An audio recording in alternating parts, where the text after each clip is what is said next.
انت ملك من قبل ما تصبح ملك، وانت اللي بيك تامر وشعبك قدام. انت من قبل ما تصبح، وانت اللي بيك وشعبك قدام.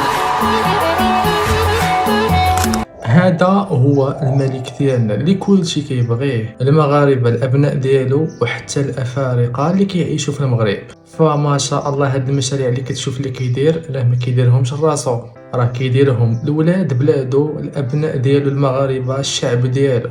هاد المشاريع اللي غنستافدوا منهم حنايا وغيستافدوا منهم الاولاد ديالنا، فالحمد لله بسبب هاد السيد هذا المغرب غادي مزيان في تطور كبير، والحمد لله على نعمة المملكة المغربية.